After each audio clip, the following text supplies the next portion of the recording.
भारत दुनिया का सबसे बड़ा लोकतंत्र है, जहां लगभग 100 अरब से ज्यादा मतदाता अपने मत का प्रयोग कर प्रधान से लेकर प्रधानमंत्री तक का चयन घोषित और अघोषित रूप से करते आए हैं। जाहिर है कि इतने बड़े लोकतंत्र में राजनीति अपनी चाल से चलती है, अतः यहाँ असंख्य ज्ञात और अज्ञात कहानियां स्वतः जन्म लेती हैं। अब जहाँ कहानियां होंगी वहां कहानी के पात्र भी होंगे। आज हम ऐसे ही एक पात्र की चर्चा देश के विभिन्न क्षेत्रों में चल रही है, उस पर बात करेंगे। आज की हमारी कहानी का मुख्य किरदार एवं मुख्य आकर्षण सामान्य सा दिखने वाला कम उम्र का लड़का है, जिसने महज कुछ ही दिनों में देश के सबसे बड़े राजनीतिक दल के भीतर अपनी लोकप्रियता से खलबली मचा दी है। जी हाँ, हम बात कर रहे हैं राजस्थान के शिव विधानसभा के नवनिर्वाचित विधायक और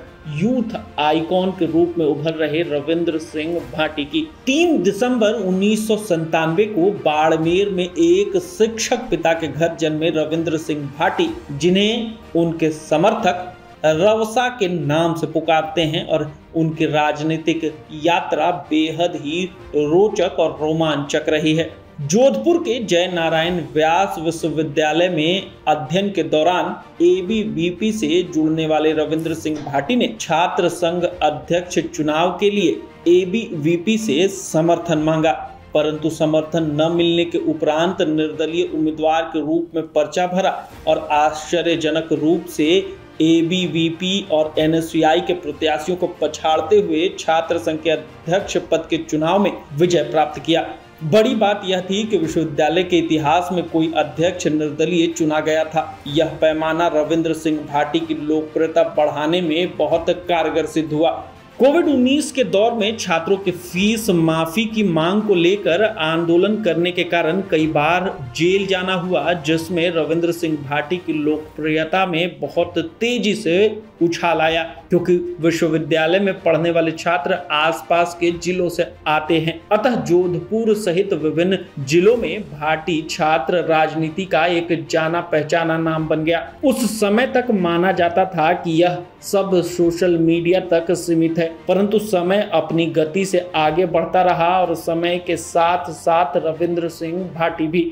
2023 के राजस्थान विधानसभा चुनाव का समय समीप आ रहा था और अक्टूबर 2023 में रविंद्र सिंह भाटी भाजपा ज्वाइन कर चुके थे। समर्थकों को पूरी उम्मीद थी कि भाजपा रविंद्र सिंह भाटी की लोकप्रियता को पहचानेगी और शिव विधानसभा का प्रत्याशी घोषित करेगी। वैचारिक समानता होने के कारण उनकी एबीवीपी और भाजपा से उनकी नजदीकियां तो बढ़ी, परंतु हर बार एक प्रत्याशी बनाने को उम्मीद ने दम तोड़ दिया। एक बार फिर रविंद्र सिंह भाटी की उम्मीद टूटी और उन्हें भाजपा ने टिकट नहीं दिया। एबीवीपी की तरह भाजपा ने रविंद्र सिंह भाटी की लोकप्रियता और जनता से जुड़ाव से मिले जन समर्थन को पहचानने में भूल कर दी और किसी अन्य को शिव विधानसभा का प्रत्याशी घोषित कर दिया। 1 माह पहले भाजपा के सदस्य बने रविंद्र सिंह भाटी ने भाजपा की सदस्यता को त्यागते हुए निर्दलीय ही राजनीति के अखाड़े में 2-2 हाथ करने का फैसला किया और फिर एक बार चमत्कार हुआ। रविंद्र सिंह भाटी ने लगभग 80,000 वोट प्राप्त कर उस विधानसभा से जीत दर्ज की।